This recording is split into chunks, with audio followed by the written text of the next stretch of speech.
slugs, they're probably one of the biggest challenges when it comes to growing your own foods, especially if you're trying to follow planet-friendly and organic growing practices. There is one method which I've mentioned many a time on my channel, and that method is to actually go out at night armed with a torch and also a bucket, and to go around hunting the vegetable garden for slugs. And that's exactly what we're going to be doing in this video.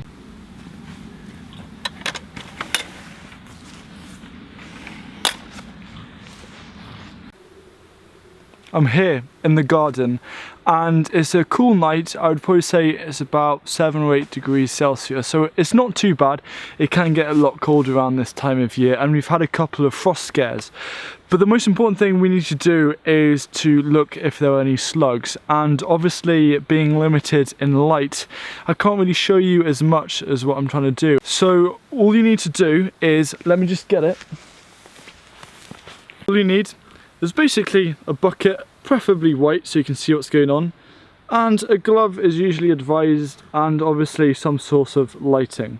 And now what I'm going to do is I'm going to have a nice troll around the vegetable garden, and I'm going to basically try and show you, I can't really promise anything much, but I'm going to try and show you how I look for slugs when it's at night time. Basically what you have to do is you need to go around and just scan.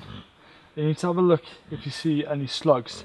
So brassicas are sometimes hit by slugs, but it's usually on the lower leaves that we have to go and have a look. And as we can see here, we've got a couple of plants here which aren't doing too well. So as you can see, here they are.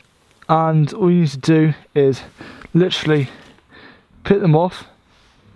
And what I'm doing is, hopefully this will focus, but I'm just placing them in a bucket, and these are some quite small slugs, so it's really good to hit these early.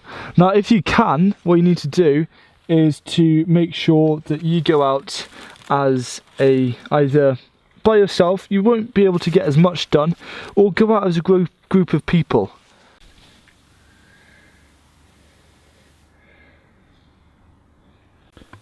Because if you can get, say, 5 or 6 people coming into your vegetable garden and picking slugs, then it's absolutely going to be a huge progress that you're going to make. Another quite popular thing is that slugs love hiding under bits of wood. So if you have any bits of wood around your garden, or anything such as plant pots, these are great places for slugs to hide underneath.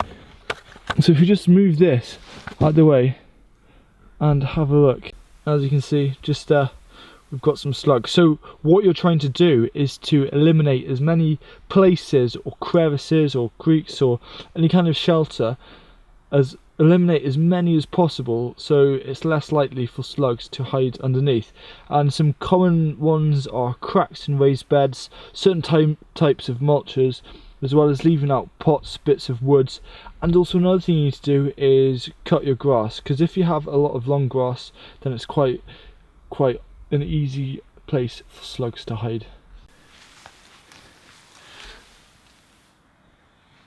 So again, look around your raised beds and occasionally you'll find them.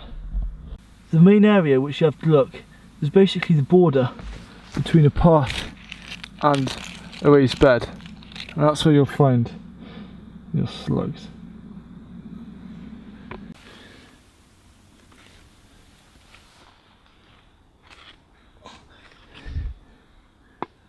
So now you've got all your slugs in a bucket, what do you do with them? Well, I think there are 3 main options. One is to drive really far away and dump them off somewhere. I'm sure somebody will not be thankful about that. You can also, if you know anyone who has ducks, feed the slugs to the ducks, because they absolutely will devour them. And if not, the third best thing to do is to fill the bucket full with water, place the lid over the top and leave that overnight, and then place that bucket on top of the compost. So that's probably one of the most efficient ways to reduce slug numbers. And if you can, try and do it 3 or 4 times over a period of 2 weeks. But even if you just spend a good half an hour to an hour going out, you will significantly reduce the amount of damage and also the amount of slugs that can breed new slugs.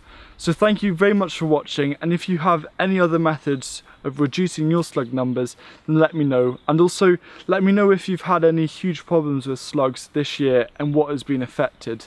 Anyway, I look forward to seeing you again soon, and thank you as always for watching. Goodbye.